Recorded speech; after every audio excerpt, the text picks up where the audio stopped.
The winter night in New York was cruel. The city's skyscrapers glowed like giants, but down at the bus stop, a young man named Adil stood with his hands buried deep in his coat pockets. His eyes carried less sleep and more questions. Adil had come from Pakistan, chasing what everyone called the American dream. Back home, relatives, neighbors, even friends had told him, "Go to America, earn in dollars, success will kiss your feet." But the truth was bitter. For 2 years he had been working 2 jobs, loading boxes in a warehouse during the day, delivering pizzas at night. His dream, he didn't really have one. He was living other people's dreams, carrying the weight of their expectations. The city of broken promises. That night, exhausted, he dragged himself back to his tiny basement room. His phone buzzed. It was a message from his father: "Son, your cousin Imran also wants to come to America.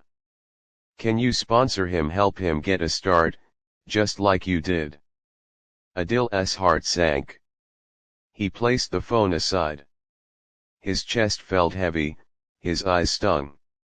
"How long?" he whispered to himself. "How long will I carry everyone else's dreams? What about mine? Do I even have one anymore?" The moment that changes everything. The next evening, Adil was out delivering pizzas in Brooklyn. He turned onto a dimly lit street where an old man stood in front of an apartment building. The man wasn't waiting for food, he was selling books from a worn-out wooden crate.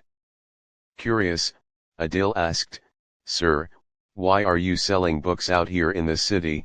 Everyone only cares about money."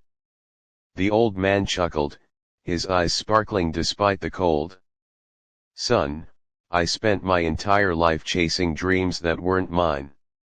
My parents wanted me to be a lawyer, so I became one. My wife wanted a bigger house, so I broke my back to buy one. Society wanted respect, so I worked myself into silence. And now, after losing everything, my marriage, my health, my joy, I do the only thing I love. I spend my days with books."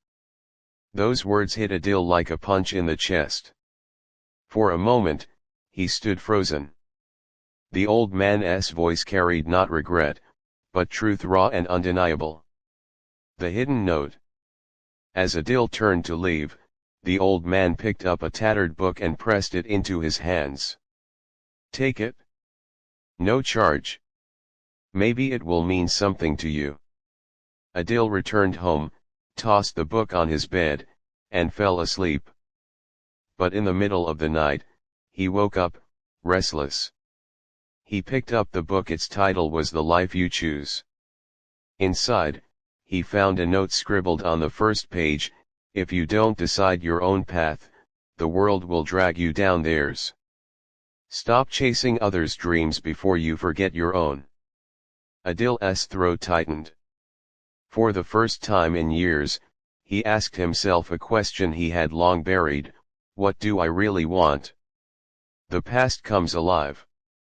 Memories rushed back, him sketching on torn papers as a boy, designing little buildings out of matchboxes, dreaming of becoming an architect. But life had a way of burying dreams under responsibilities, traditions, and expectations. He had given up architecture because it wasn't practical. Because people said, "You'll never make money in that. Be realistic. Do what everyone else is doing." So here he was, in America, delivering pizzas instead of building skyscrapers. The breaking point. Weeks passed, but the old man's words and that note haunted Adil. One night, after a brutal double shift, he collapsed on his bed. He thought about his cousin Imran, about the sponsorship, about becoming another stepping stone in someone else's dream. Tears slipped down his face. He whispered, "No more. I can't live like this anymore." The next morning, he did something unthinkable. He quit his warehouse job. He told his father he couldn't sponsor Imran, not yet, maybe not ever. His father grew furious, called him selfish, irresponsible. But deep inside, Adil felt something he hadn't felt in years: freedom. Rebuilding a dream. Adil enrolled in a night course for architecture at a community college. He worked just enough hours delivering pizzas to pay rent and fees, and spent his nights sketching designs, building models, and pouring his soul onto paper. It wasn't easy.